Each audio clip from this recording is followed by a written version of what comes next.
hopefully at the end of the 4-week block, you reevaluate your athlete and you either go, awesome, they're where I expected them to be, we can carry on. Mm-hmm. Hopefully you don't go, oh, they haven't improved as much, let's modify what they're doing. What you really want is, wow, they've improved more than I expected on everything. Now I need to modify what I plan to do because we're further ahead of where we were. That's the ideal situation.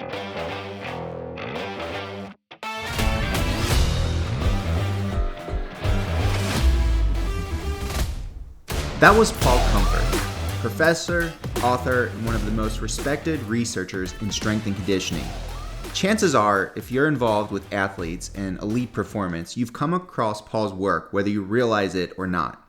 Now, Paul's reputation in our field is huge. He's published probably more papers than most coaches have written training programs.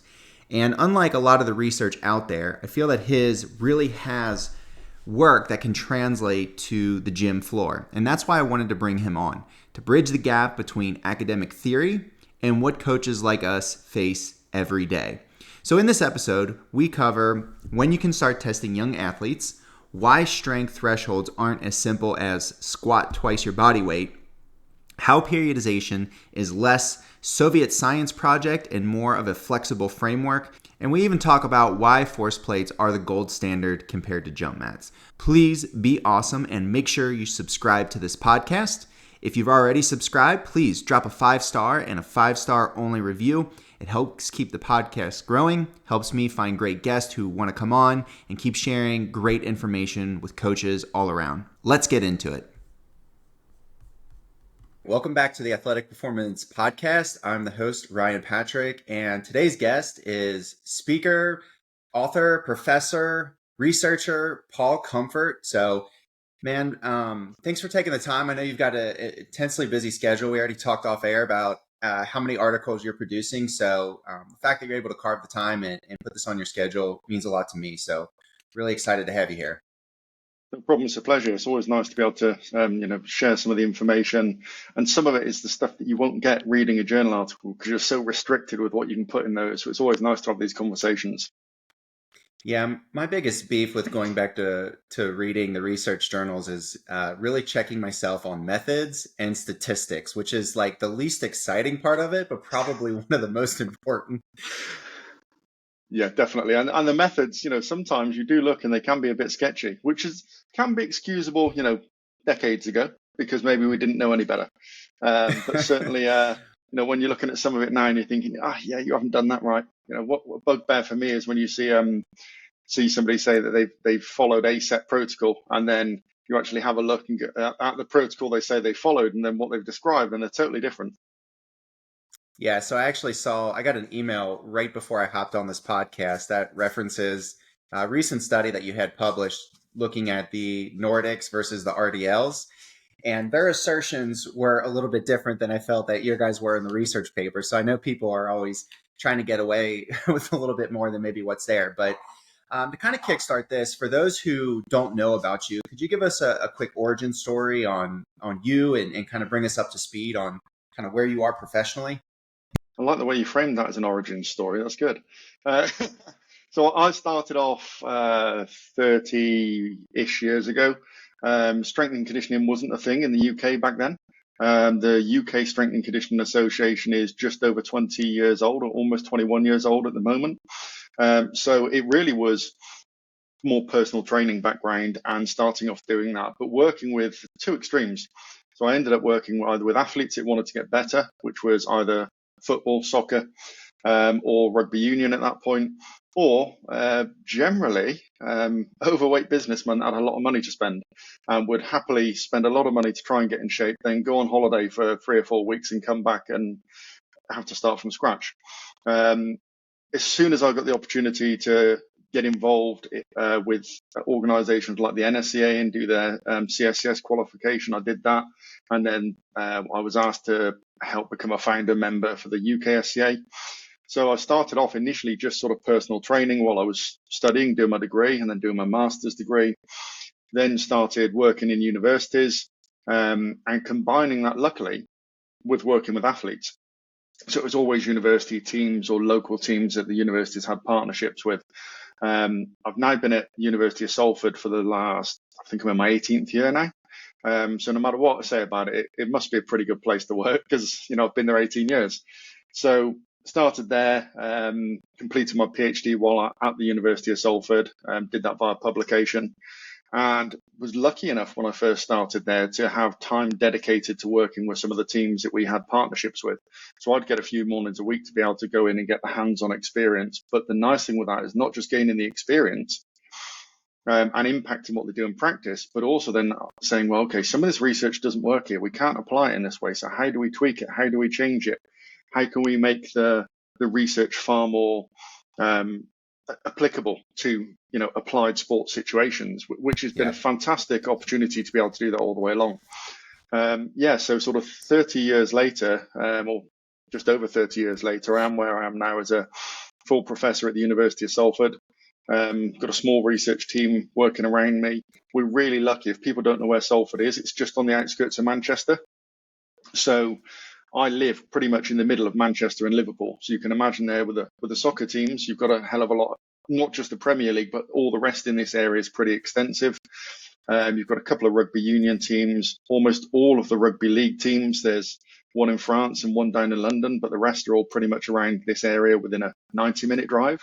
So it gives us a real high density of sports teams to work with, conduct research with, send our students out on placements, and lots of practitioners to talk to, which is great because actually they're the people that drive most of the research questions we come up with, along with some students. Occasionally a student will go, why do we do it this way and not this way? And you go, no idea. No one's compared the two directly. Right, let's do it. Yeah, that's great. Well, like I said before, it's with the volume of research you have, it seems like you're the godfather now, where you've got a lot of people you can co-author with and pump that stuff out. So clearly you got a good team, but I kind of want to go back in time and talk maybe 6 years. I don't know how long that is in research world. It seems like a lot these days, but one of my favorite articles that you published on was the standardization and methodological considerations for the isometric mid-thigh pull. We're seeing this current era of force plates being commercially available to a lot of private sector strength and conditioning coaches like myself. We're seeing a lot of guys start to play with this data. And I still think there's, just maybe some misunderstanding about some of this stuff. But I want to talk specifically because I work with a lot of young, developing athletes who maybe don't even have armpit hair yet. They're just getting their feet wet in the weight room. And from what I want to know is from a pragmatic standpoint, how young can we start them with something like an isometric mid-thigh pull? And when does the improvements or the changes when should it start to inform program design for us? Well, I think you can start them as soon as they're competent at performing the task. And if you look, there's a study by Dr. Sylvia Moskops in the Journal of Strength and Conditioning Research where sorry, something's just gone wrong with the audio then. I don't know what that was. That's good. So Sylvia Moskops has then looked at this using the isometric mid-thigh pull in a whole range of gymnasts. So looking at the data, those that were pre-peak height velocity, so prior to maturation, really interesting because their average age is 8 years of age, but the standard deviation. So if you've got plus or minus 2, you've got people that are 6 years of age and younger. Now, they're gymnasts. They can move their body really well. So that might be a little bit different to, somebody at the age of 6 who's, just started playing rugby or whatever the sport might be, tag rugby or something like that. But as long as they're competent and as long as they're coached really well, it should be pretty simple. You've got to get them in the right posture and then you've got to cue them appropriately. Again, the biggest issue you get sometimes with the isometric mid-thigh pull is it probably wasn't the best name to give it. Weightlifters know what a mid-thigh pull is. Nobody else does. So some people will try and take the bar down to mid-thigh, which for most people is too low, depending on your anthropometrics.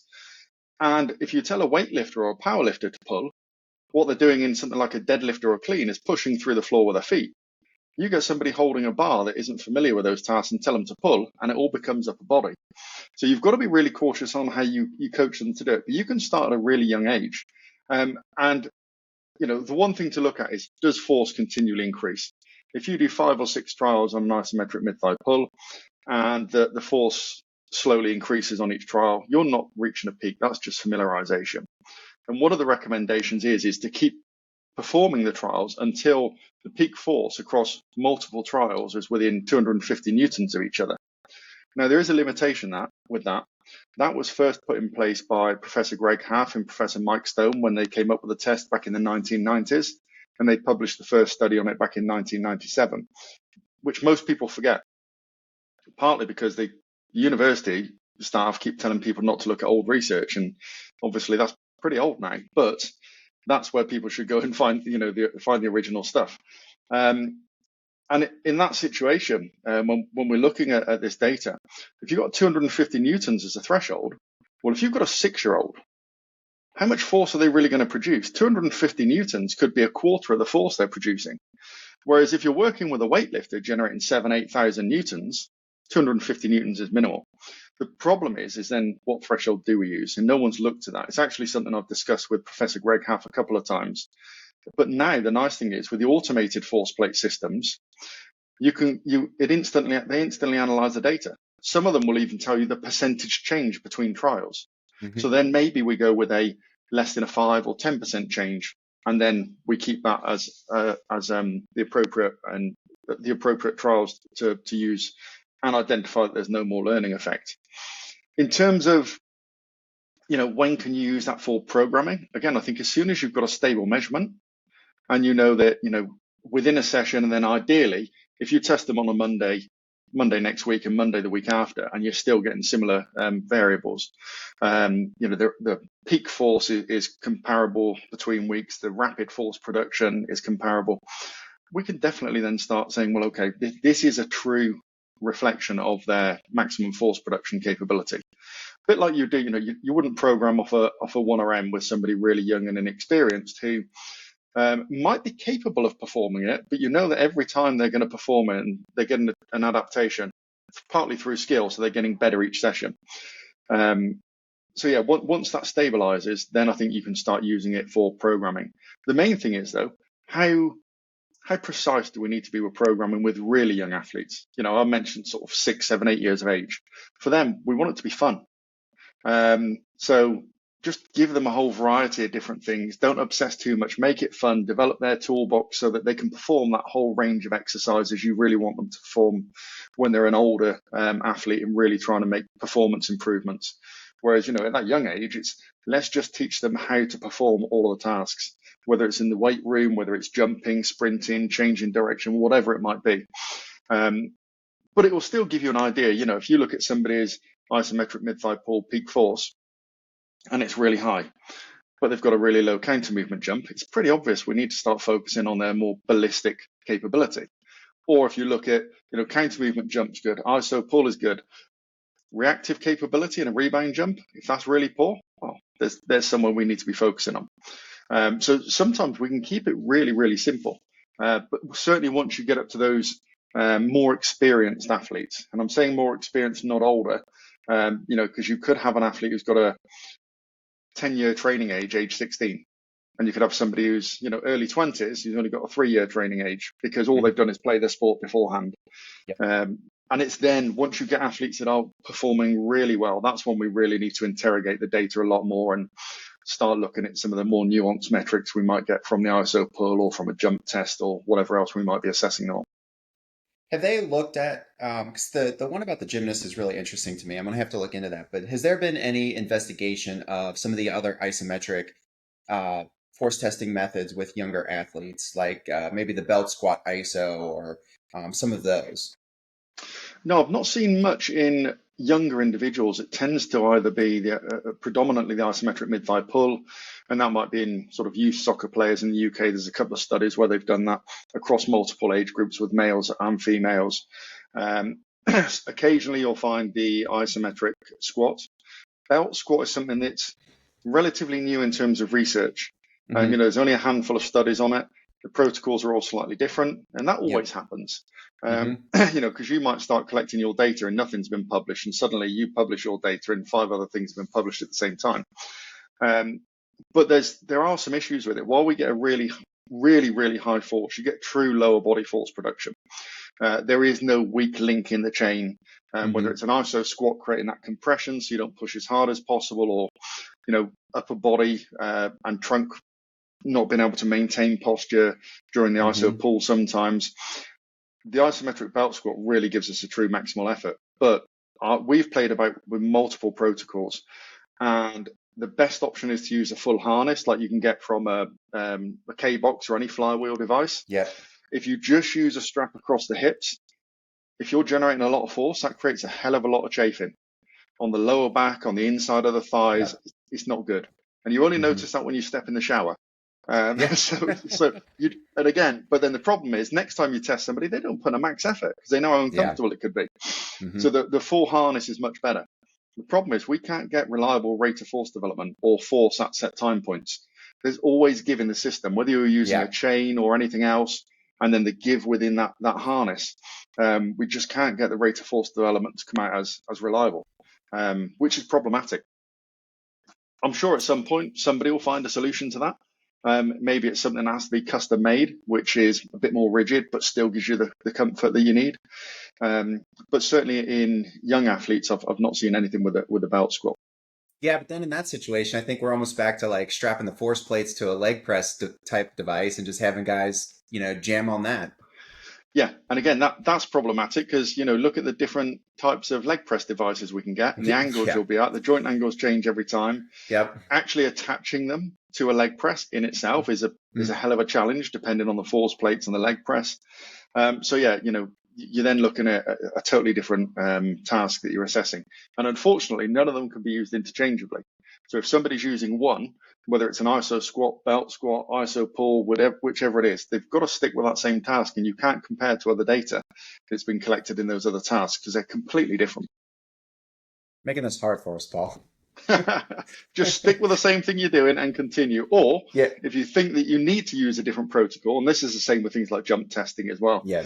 If you think you need to change your protocol, ignore all the historical data that you've got. Because as soon as you change it, you end up with, completely different force time characteristics. Yeah, that's absolutely true. And then, of course, people are trying to compare the jump mats with force plates, and it's just two totally different things. But, specific to the jumps and the ballistic stuff, through some of your work, we see that the mid-thigh pull max force may not necessarily modulate counter movement jump height, which is obviously one of the most researched and utilized tests on force plates, especially in the private sector. But the mid-thigh pull might actually influence some of these reactive measures that we see with like a rebound counter movement jump. So I think the question, and you've already alluded to this a little bit, that we're all asking is, how strong is strong enough? And at what point do further strength gains stop translating to speed, power, or deceleration improvements? Yep. It's the typical answer of it depends. It depends really on how strong they are. So I've got data on athletes where they're generating really high forces. You're looking at 50 newtons per kilogram in their relative peak force, or back squatting, double body weight for squatting full depth. And in some of those situations, chasing after more strength at that point probably isn't the best option, because then we look at things like their counter movement jump height, the rebound jump capability, and it's just nowhere near as good. So we know then we need to focus on those other aspects. That's pretty clear. But then with other athletes, we've had one athlete in the past who absolutely phenomenal performances.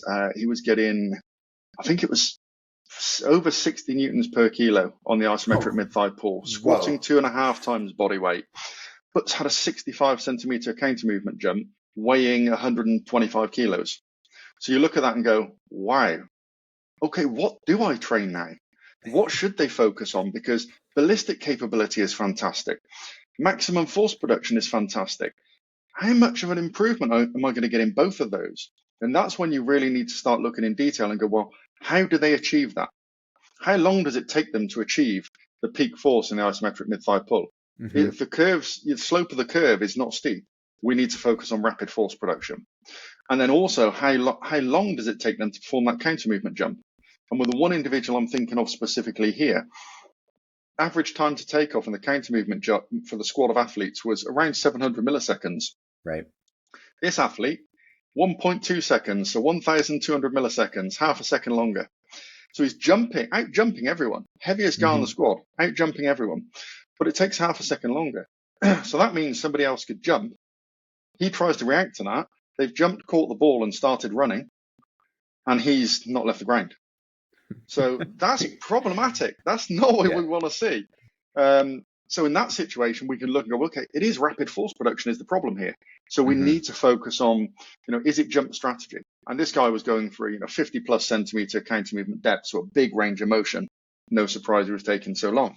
Right. So then you can focus a lot more on, well, we need to maintain that strength level. We definitely want to maintain his jump height, but we need to do things to improve how quickly you can do that. Now, interestingly, if you look at the work that Prue Cormie published in 2010 and 11, she actually showed in people that weren't strong, the best way to improve their jump performance was not jumping. It was just to get them stronger.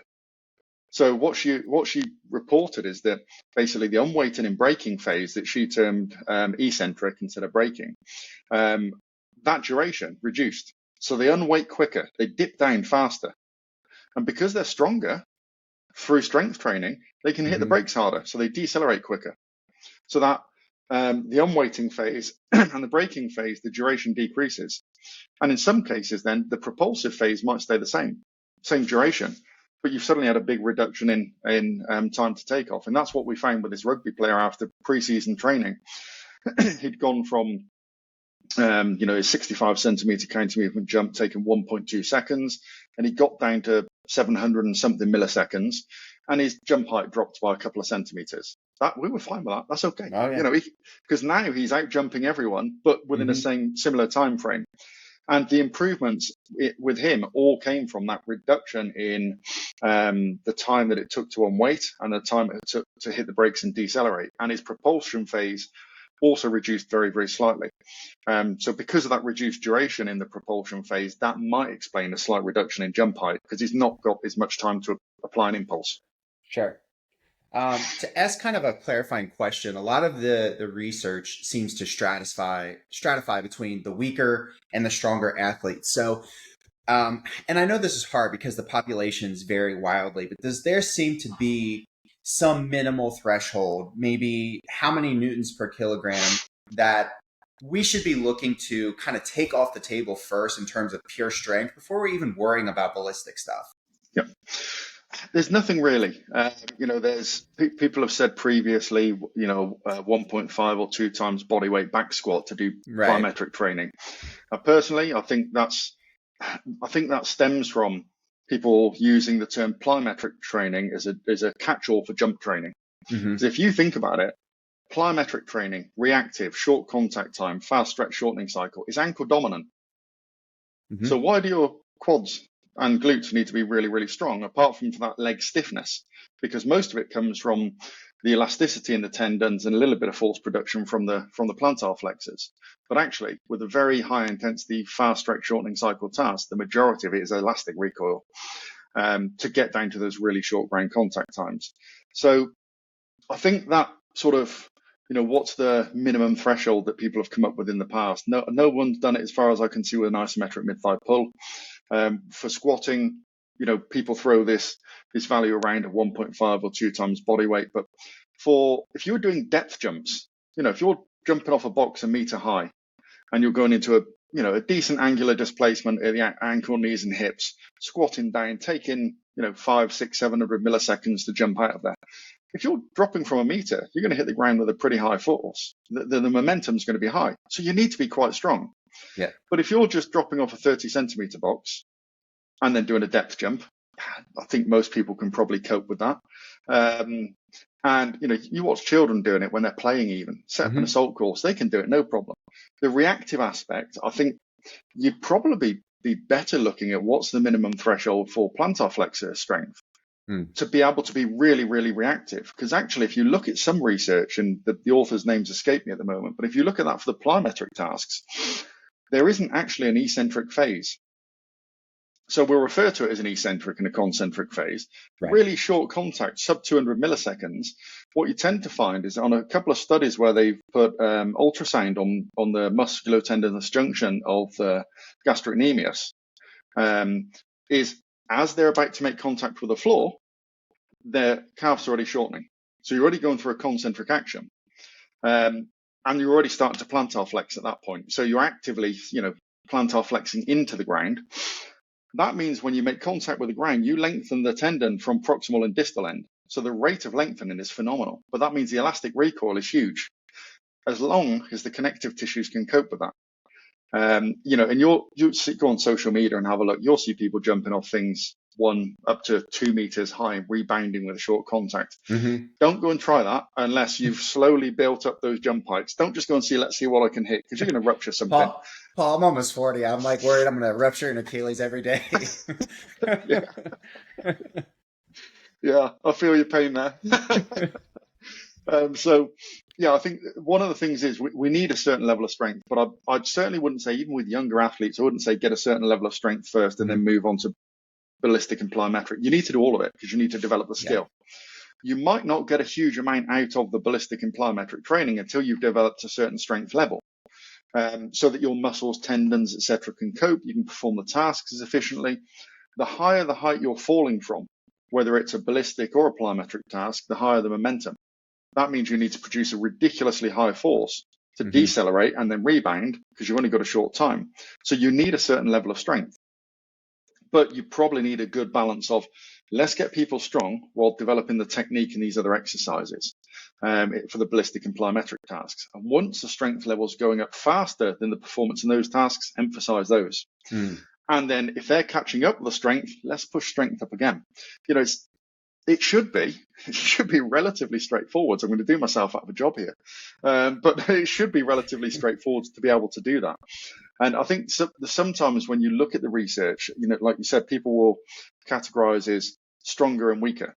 The problem is there's some studies, there's a couple, and I won't call them out here, but there's some studies where you look at the research and they say stronger and weaker, and you look at the stronger group and you're like, wow, they're still really weak. Yeah. If you look at that in soccer players, we test probably about 1,000 soccer players during the start of pre-season every year. We've done that for multiple years. And the only people we find that are strong are the goalkeepers.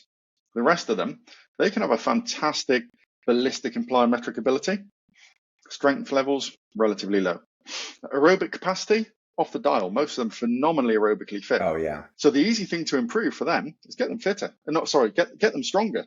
Whereas if we flip that around and look at rugby players, actually for some of those, they're really strong. So we might need a bit more ballistic or plyometric or enhanced aerobic capacity, depending on the role they play in the game. So it's always a difficult one. What's the sort of minimum threshold? I don't think there is. What's the maximum threshold? Again, I still don't think there is. It's just looking across that continuum of different exercises or assessment methods we use with the athletes and saying, well, where's there a deficit? If you're ridiculously strong, keep chasing the strength when your plyometric ability is poor is probably not the most sensible option. Although you do have to, and I've had this question a few times, you do sometimes have to think about certain sports. So forwards in rugby union in the UK, when they're really heavy and sometimes don't sprint more than 10 meters, do they really need to work on their plyometric ability? And it's the same with, some of the American football players. Some of them are huge. And all they do is accelerate 5-10 yards, boom, straight into somebody. Again, do we really need to work on plyometric ability with them?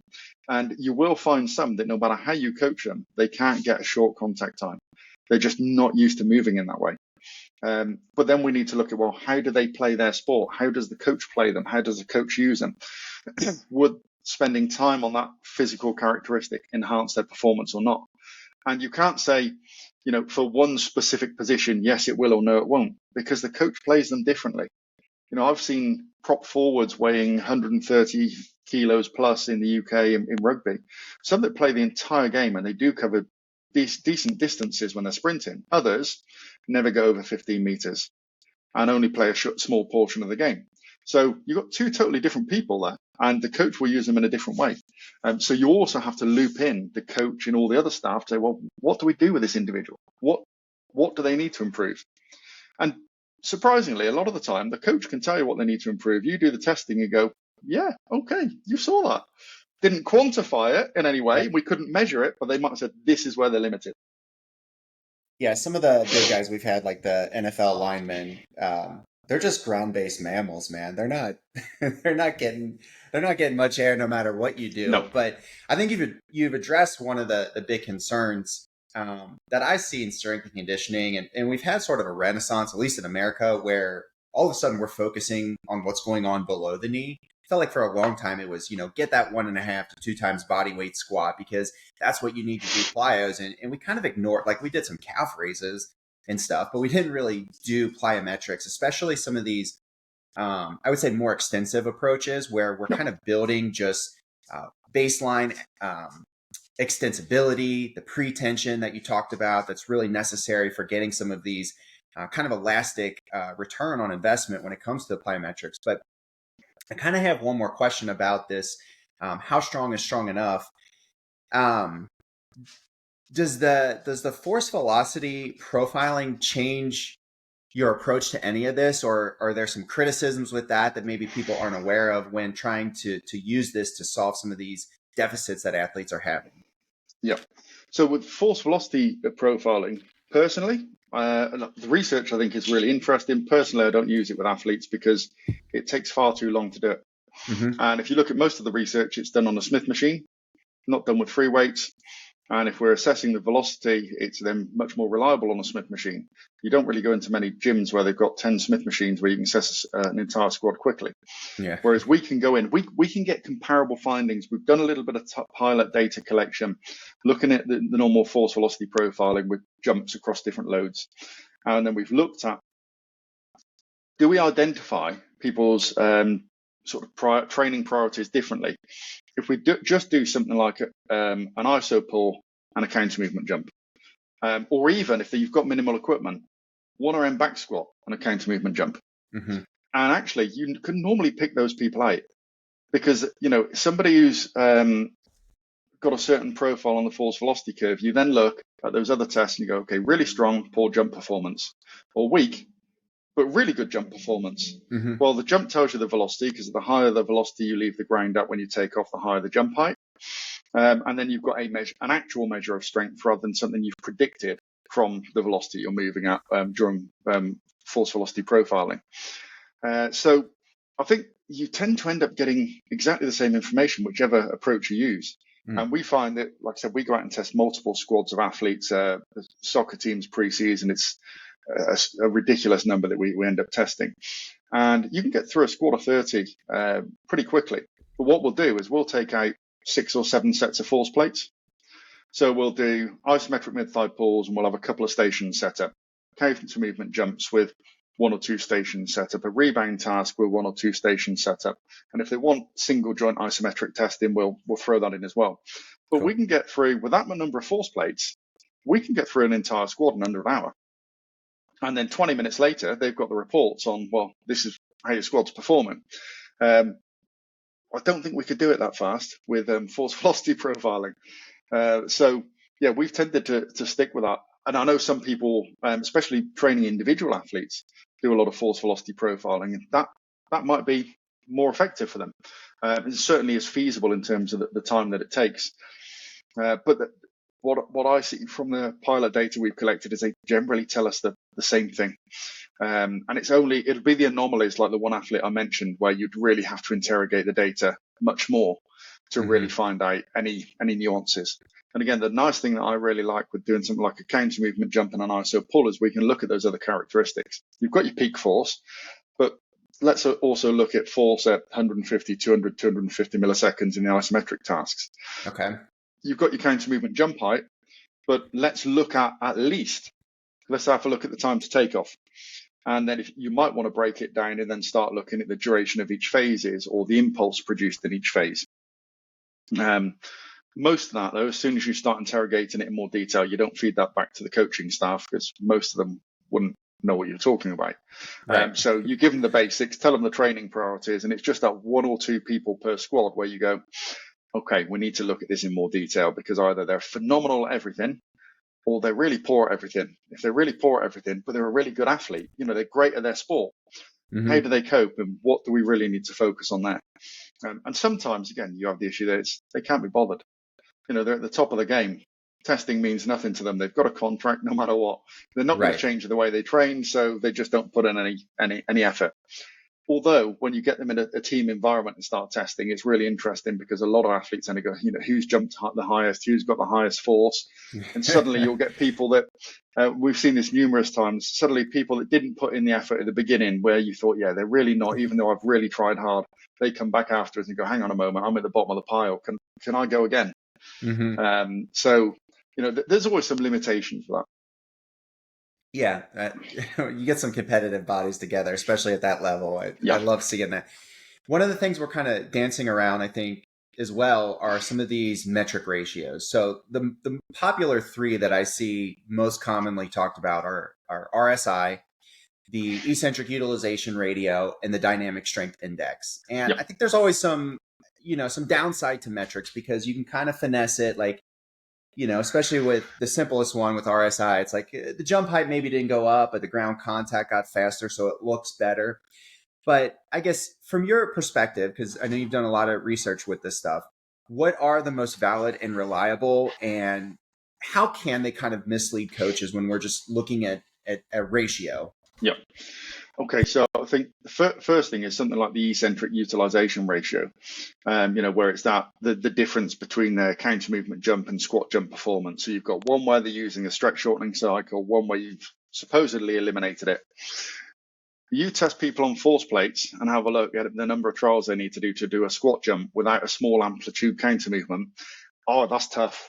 So I used to use it quite a lot. I've definitely moved away from it now because you might take 10, 15 trials to get an athlete to perform it without doing a counter movement, because naturally in most tasks they perform a counter movement. So that becomes problematic. The other thing is that we're assuming that the difference between those tasks is that one uses the stretch shortening cycle, the other one doesn't. But actually, if you video somebody when they're performing it, look at the difference in the joint angles. So what you tend to end up with is a more upright trunk in a squat jump. Whereas with a counter movement jump, you can swing your trunk forwards because of the momentum, then swing it back up. You end up jumping higher then because of the trunk motion. You've got different joint angles while you've gone through the task. So we don't really know if you're getting a higher jump height because of the use of the stretch shortening cycle, or actually just you went through a different range of motion, etc. And how do you standardize that? You can't standardize that during a counter movement jump.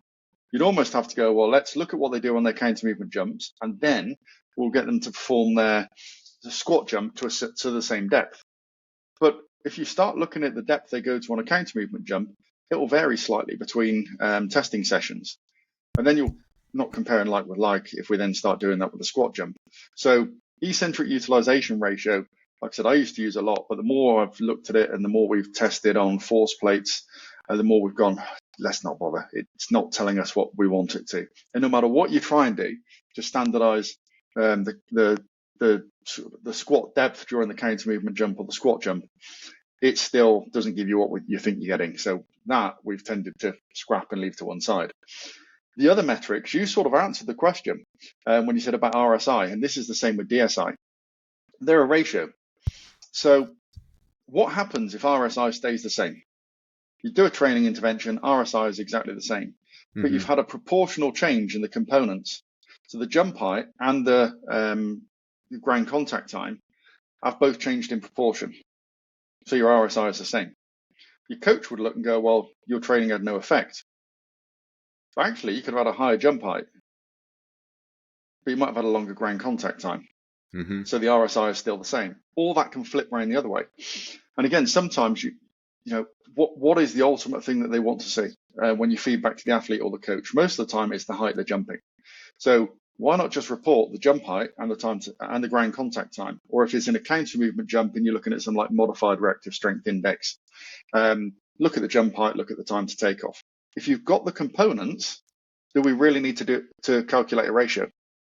Because if we look at the ratio alone, that could be really misleading. Yeah. And it's the same with the dynamic strength index. I get people saying to me quite a lot, especially if I present on that topic at a conference, what's the ideal? Well, there isn't an ideal. It will change. If you do a focused period of time where you're, an 8-week block of maximum strength, guess what?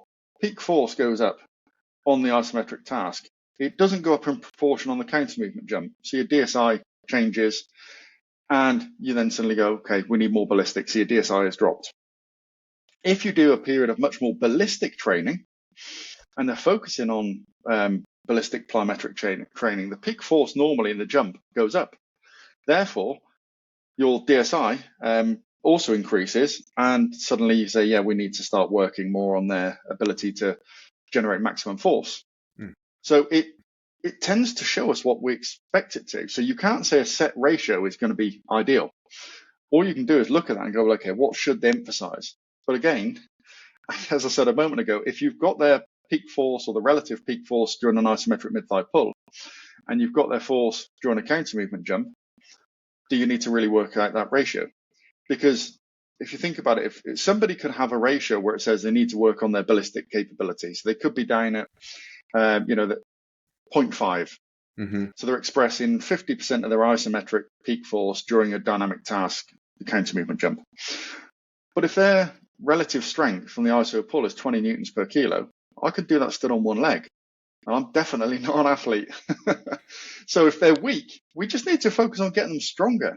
Yeah. And like I said earlier, if you look at that research by Prue Cormie, getting somebody stronger improves the unweighting in the braking phase, and you end up with a much higher force during the propulsion phase. So if they're weak, just focus on getting them as strong as possible while developing that technique in those ballistic and plyometric tasks. So I think the problem is you get a lot of people go, I need one metric, I would need one variable, give me one. It doesn't work. It's the same as if you look at things like, functional movement screen was really popular for a while. Oh yeah. But people look at the composite score. Well, you can perform average on everything and get a relatively high score. Or you can perform phenomenally well on some things and awful on others, and you still get the same composite score. Those two athletes are not the same. No. And that's what ends up being missed here. We don't want to look at hundreds of metrics. Look at all the automated force plate systems now. They'll have 100 plus for a counter movement jump. Some of them are over 150. Yeah. Some of those metrics make no sense whatsoever. Some of them are duplicates. But we can probably boil it down to, maybe 5 metrics that we need from each test for us to really figure out what the athlete needs to focus on. And then it's, as I mentioned earlier, then thinking, well, what do I feed back to the athlete, to the coach, the athlete's parent, if they're a youth athlete? What will they understand and what's most important for them? But then there's all the stuff that you can look at as a strength coach or a sports scientist to say, okay, this gives me a bit more detail. This is a bit more nuanced. But you probably only need that in the really well-trained athletes. Yeah. It almost, when I'm here, like the way I'm interpreting what you're saying is let's say you're looking at the dynamic strength index, it almost is like a way to describe, like, is this athlete explosive at this level of strength? And then we change the strength, which in my mind is giving them more potential capacity long-term. Yep. Obviously, we wouldn't see the ballistic stuff go up that much. It's like, okay, we've reached a new threshold of strength. They are not really tapping into that. So now we want to make sure that they're explosive at this new level of strength. Yep. So just kind of a way to modify that. Yeah, definitely. And I think, you've described that really well there. And there's a few things to think of with that, because you'll get some people critiquing some of these different tests and going, well, okay, you increase peak force on an isometric mid-thigh pull, or you increase back squat performance, but jump height didn't improve to the same magnitude. Well, why would it? They're completely different tasks. They're totally different skill levels. Right. The neurological side of things is completely different. Again, you sometimes get people saying, well, peak force on the iso pull went up by X amount, but my squat only went up this amount. Again, they're completely different. You have a sticking point in a squat. Whereas with an iso pull, you put them in the strongest position they can possibly be in to perform that task. So you're not going to see a linear increase in all of those. But by assessing each of those different characteristics, you can then say, this is what they need to focus on for the next X amount of weeks, months, whatever it might be. And like you said, it's increasing that strength level to increase their capacity. Mm-hmm. Once you've increased their potential ability, to generate high forces during a ballistic or plyometric task, during sprinting, whatever else, let's train that task. Yeah, that makes a lot of sense. You're looking at these differences, which one needs to go. And then it's, training, this concurrent idea is really great, right? We want to do everything, keep a thread of similarity, but there has to be a time where you focus on whatever a specific priority is, and Yep. being okay that this ratio might not look favorable, but it's kind Yep. of for the long haul, you have to kind of make that concession, at least for Yeah. a short period of time. Yeah. And I think, if you've have a look at Professor Greg Haft's new book on periodization, that's a really interesting thing that he discusses within there in terms of the different styles of periodization. A lot of the myths relating to it, but block periodization in its truest form, where it is, right, we just focus on strength. Forget everything else, just strength. That can work in some sports. That can work really, really well. But if you're working in team sports where they're competing regularly, you can't afford to drop one of those physical characteristics completely. You Right. still need to do a little bit. You almost need, well, what's the minimum amount we need to maintain that characteristic while we increase the other? Because you can't improve them all simultaneously unless you're pretty much untrained. And then everything improves no matter what you do. So he discusses, the differences between the block approach or an emphasis-based model, where you have that period of time where you really emphasize strength. So X percentage of your training in a week is strength, really high load. But you'll still do a little bit of ballistic and plyometric type training within there. But it's just enough to keep things ticking over. And again, sometimes you might have limited time. So you might focus on strength in the gym, but then while they're doing their field or pitch or court-based warm-ups, great opportunity to do a bit of plyometric and ballistic training within that warm-up. So you still add that small amount to keep things ticking over. But it's really interesting the way that Greg Haft presents some of that in his textbook and challenges some of those sort of philosophies of it must be done this way, it must be done that way. It's like, well, sorry, we've got to be realistic with this. Yeah. We've got to make sure that what we're really doing is suiting the programming and the periodization to that individual's requirements. Yeah, it's often a moving target, right? One of the things I like to say when I'm talking to like my staff is, every program we're designing, we're trying to address whatever the highest leverage point or the limiting factor is. And guess what? At the end of this program, it's probably going to change. So I think I remember early on reading, Tudor Bompa, and I'm looking at these quadrennial plans thinking, I've never designed one of those. It never intuitively made sense to me to plan that far out. But what I'm finding more and more is with this surge of data that we're getting, especially stuff that's more reliable, not IMUs and stuff, but like force plates, that we can actually trust some of this, that we're able to, almost be a little bit more dynamic with the prescription of stuff because we can catch this early.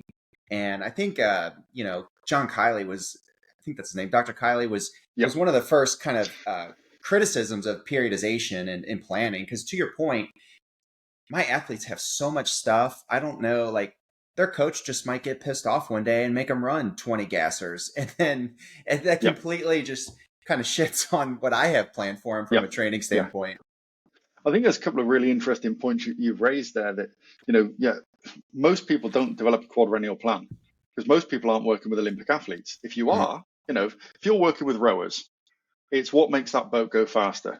You know the distance they've got to cover, an average stroke rate. So, okay, if they've got a certain stroke rate, what's going to make it go faster? More force. How can we generate more force? Let's start looking in detail, right? What muscles have to be larger so they increase force generating capacity. And then we can start planning. And with that, you can also look historically, what were the performances like 20 years ago? How much have they improved over time? Can we model that and say, well, okay, for the next Olympics, you got a gold this year, but in 4 years' time, we've got to be here to still be hitting gold. And then what do we need to do to try and improve that? And if you look at sports like rowing, if you look at British cycling when they were in their heyday and winning everything, all of that was modeled, including the technology, etc. Most of us don't do that. Right. But then the other point you picked up on is, sometimes you have to change what you're doing. And I think the problem is sometimes people see programming and periodization as I've set this, we're following it blindly.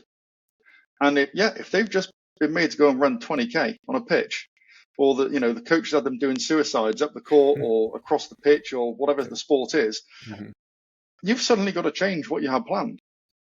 And sometimes the best thing to do might be go, right, we'll just start a recovery session. Ice baths, protein shakes, done, relax, because you've just been beasted and we're going to get nothing out of this training session. But I think that's the thing, is it's your periodized plan is a blueprint. some people talk about agile periodization. The whole point of periodization is you have a plan, but you should react to it. So if you plan a 4-week block, you don't blindly go straight into the next 4-week block. Hopefully at the end of the 4-week block, you reevaluate your athlete and you either go, awesome, they're where I expected them to be, we can carry on. Hopefully you don't go, oh, they haven't improved as much, let's modify what they're doing. What you really want is, wow, they've improved more than I expected on everything. Now I need to modify what I plan to do because we're further ahead of where we were. That's the ideal situation. Yeah. Doesn't always happen. Not but often. Then again, team sports, then you'll go, well, okay, the average of the squad, they've all improved like I expected. And I got 5 people that didn't improve as much and 5 that gone way above where I expected. Then you've got to manipulate some of those individual training plans. So I think that's part of the issue is people don't always understand the difference between programming and periodization. Kylie's a couple of studies or reviews that he put out were very interesting and thought-provoking. The only problem is it didn't provide a solution. Right. Because these are the problems with it. Okay, brilliant. That's great. So what do we do instead? And also that, there's always, with those people that attack periodization, there's always a bit of a sort of mismatch in their understanding and how it was traditionally meant to be. And you've got to manipulate it for team sports nowadays rather than Olympic sports. And also you can't just, you can't objectively defend every aspect of periodization either. You look at all the studies that say they did a periodized training program. Most of them haven't done a periodized training program. Most of them have got 2 4-week or 3 4-week blocks of training. Right. There's a handful of studies where they followed them over a year or more and truly periodized everything. Not just the training they do in the gym, but what they do on the pitch, the court, the technical and tactical work, the conditioning, everything that's built into that. They're true studies on periodization, but there's a handful. And most of them throw in the term periodization, and that's a 12-week training program. That's not periodized. Yeah, it's one of the big drawbacks with any of the research, right, is the time. Because even if you've got the budget, I'm sure, having athletes actually do what they need to do for that length of time is hard. Yeah, you think about it. If you're doing it, if you're trying to do that with any athletes, there's an attrition rate. If you're doing it with professional athletes, which is what most people would like to see, right, because they're the ones where we can apply it, more widely. Well, they regularly move teams. How frequently do you see people? So you're certainly not going to get more than a season, because suddenly half your squad could change at the end of the season. People retire, new athletes come through. So it does make it really difficult to form. And I'm not making excuses for people, but it does make it very, very difficult to do that. And that's why I think some of the early stuff, which is not research as such, but where people have described 1, 2, up to 4-year plans on the run up to an Olympics or a World Championships with a very small number of athletes, normally in textbooks, they're really, really useful. But that's the only place you're really going to get that, because those athletes tend to stay with their coach for an entire, Olympic cycle, etc. But it's one individual, which that's not necessarily a problem, but it's not what we traditionally see as research. But we still need to look at that information and use it.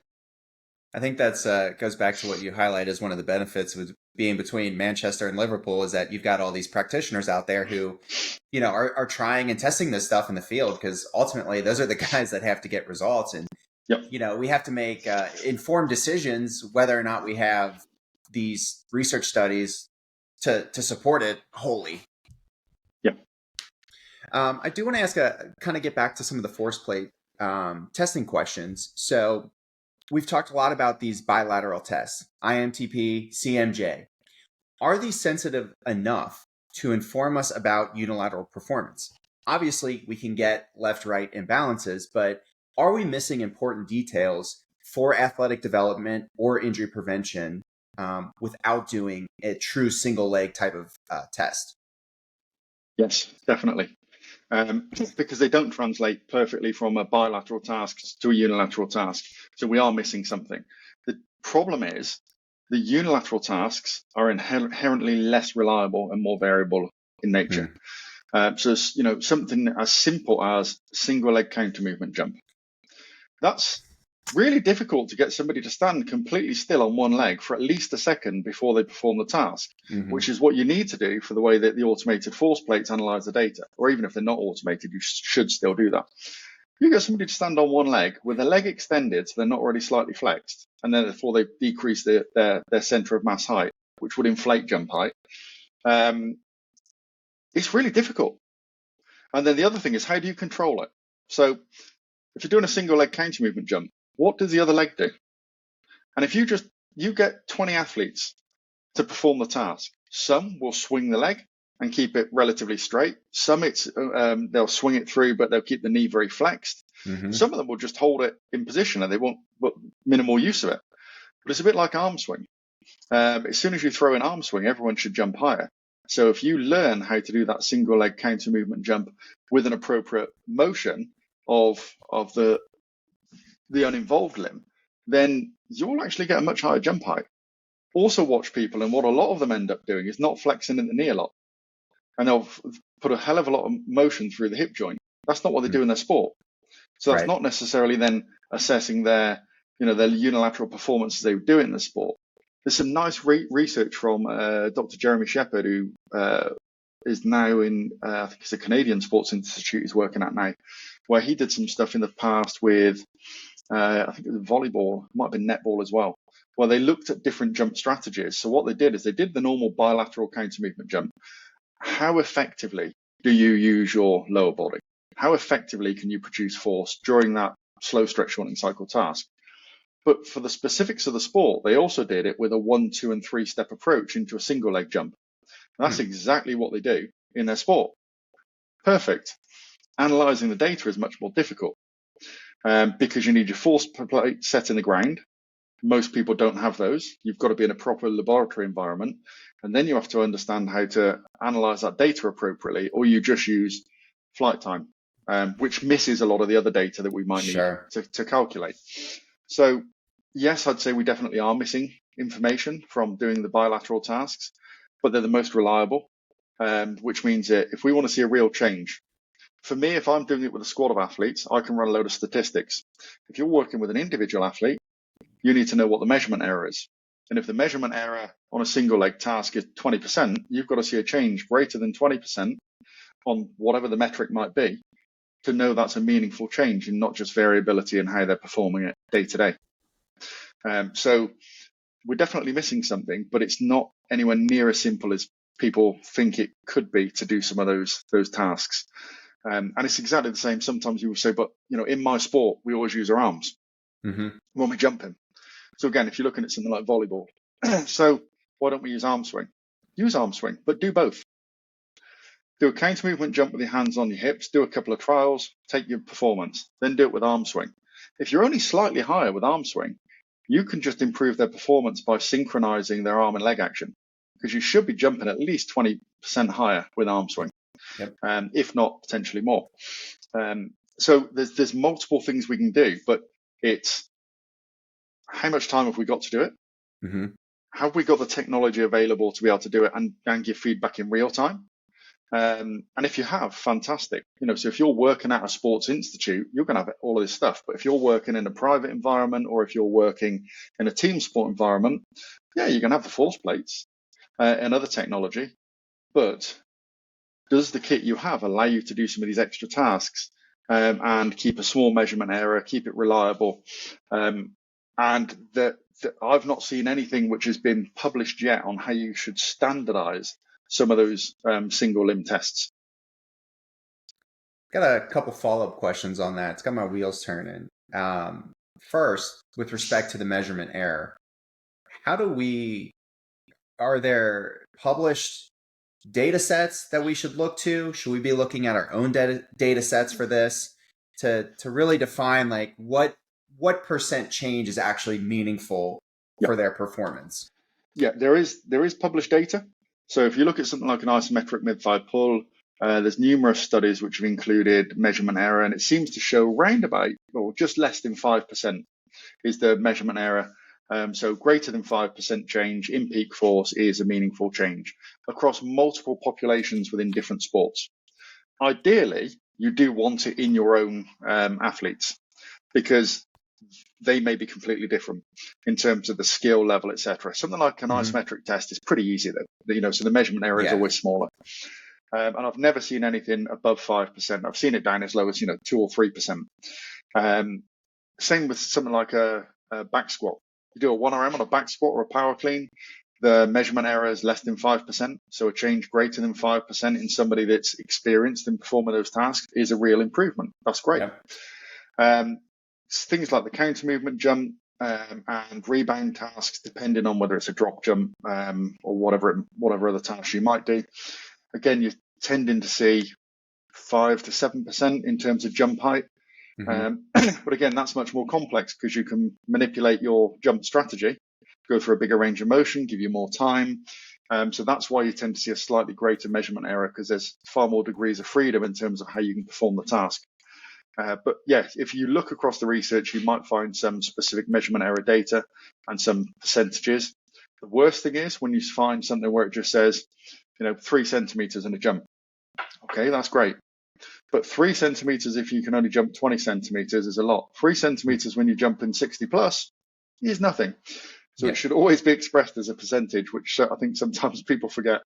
And that makes it much easier for us to then look and go, well, okay, you generated X value. Is it 5% higher? Yes, it is. Brilliant. It's a real change. Yeah, I know Matt Jordan talks a lot about that in some of his work about, hey, these are some of the metrics we want to pick because these measurement errors are not so large that we can actually trust and make some informed decisions based off of this. Well, Paul, man, we've been going hard. I don't even think we got through all the questions, but I want to. We're gonna have to run this back another time, man. So I want to hit you with a couple outro questions. These will be, I think, a little bit shorter answer, and then we'll kind of wrap up with where people can find out a little bit more about you. So first, across your body of work, you have bridged research and applied practice better than most. Where do you see the next big leap coming for performance monitoring and transfer from lab to field? Probably not from the research. I'd probably say it's from better education of practitioners. Again, where I'm based, because we've got so many sports teams around, we regularly get asked to go in and consult. And even in the UK, from where I am, 5 hours, I can be pretty much 5 hours of driving. I could be almost anywhere in the UK. So it's relatively accessible. So talking to lots of different practitioners, one of the biggest limiting factors is with the use of technology, people buy it, who trains them on how to use it? The person that sold it them, who probably doesn't even have a sports science related degree. Or if they do, this might sound mean now, if they do, they're probably not a good sports science practitioner if they're in sales. Although, don't get me wrong, some people earn a fortune doing that. So the problem is the level of understanding that a lot of people have using these technologies is somewhat limited. If you think about what's covered in an undergraduate degree in terms of the use of, let's say, force plates, like we drum it into our students, and hopefully they are much better than most practitioners that have got the same level of education, because we really push home this how you standardize things. But I think that improving the education on some of these areas and teaching practitioners how to critique the research which is out there, and that's simple things like, what's the difference between if I use this force plate versus this force plate? What does it make a difference? And yeah, it does. What happens if I can change some of the settings within it? The threshold that detects the onset of movement in a task.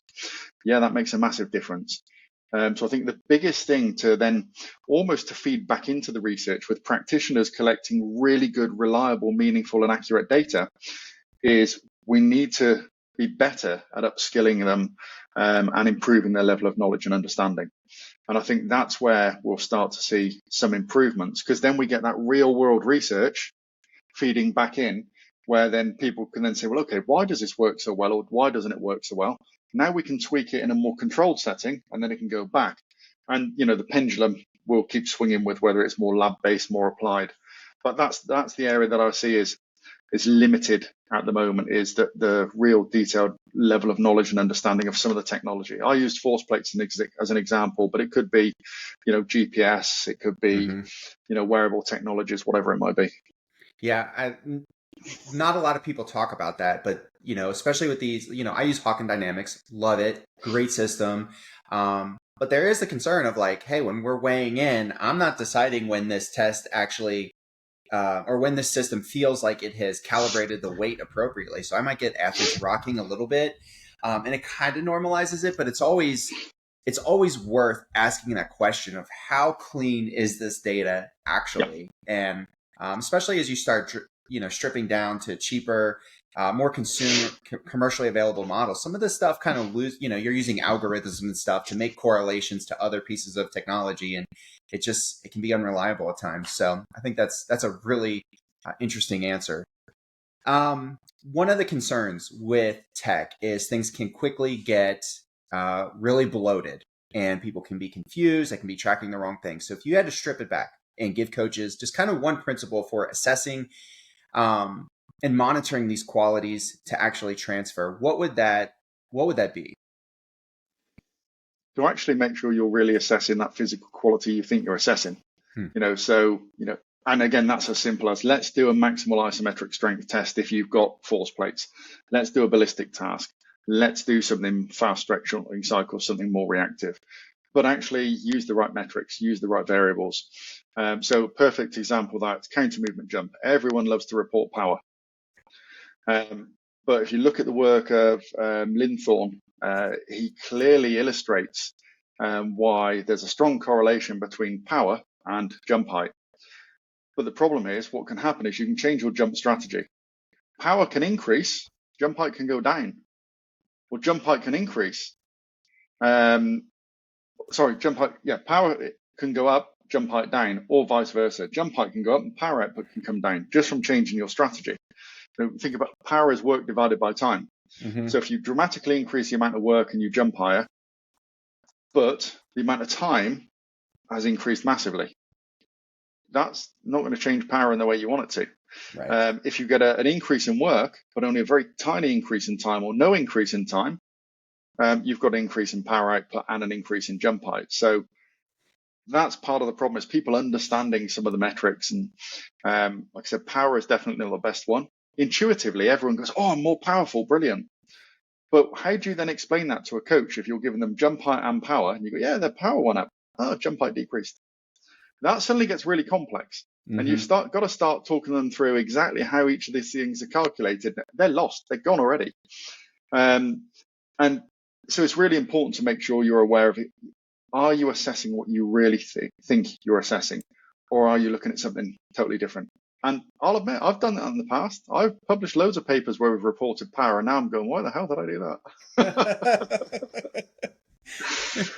Well, you're saving people's jobs out there in the professional world, man. So you're doing the Lord's work. All right. For coaches, let's say they're going to invest in a single piece of technology. So obviously we can't get like Vertec blades or stuff like that. But what would you advise people to start with that is reliable, that is not, maybe a stretch for the average budget out there?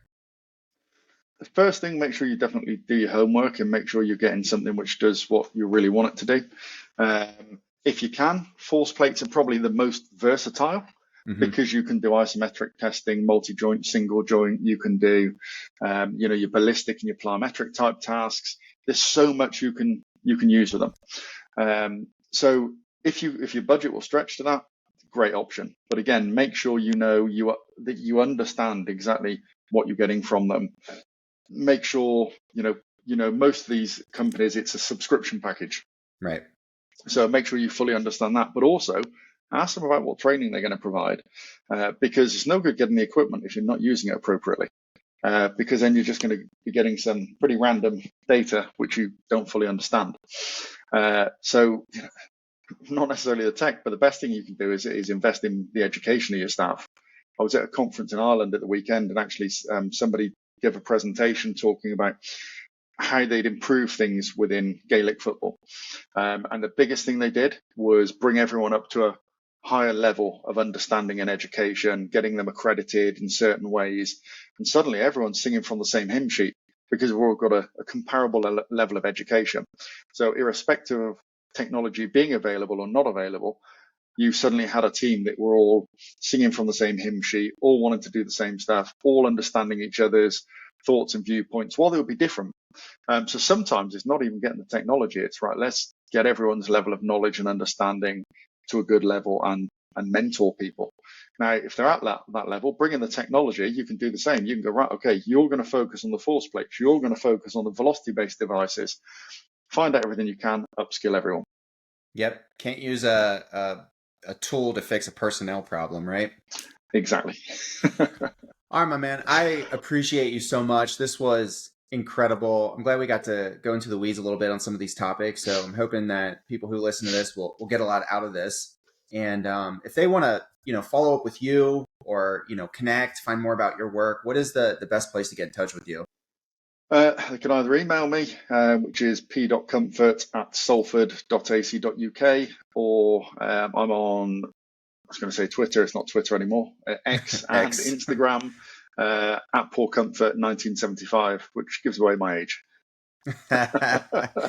Man, that's all right. X is still holding strong with some of the strength coach conversations, but it can be hard to track them, especially when people start commenting the comments and feel like I'm in a little bit of a scroll hole. But it's just kind of lamenting the days when we had good forum discussions back and forth with people. The days of the super training forums. If you're old enough to remember that, I know I do. So. Yeah, Paul, that's one of the things that's really good in terms of, attending conferences and just sitting in the coffee shop or the bar and just discussing stuff with people. You learn so much doing that.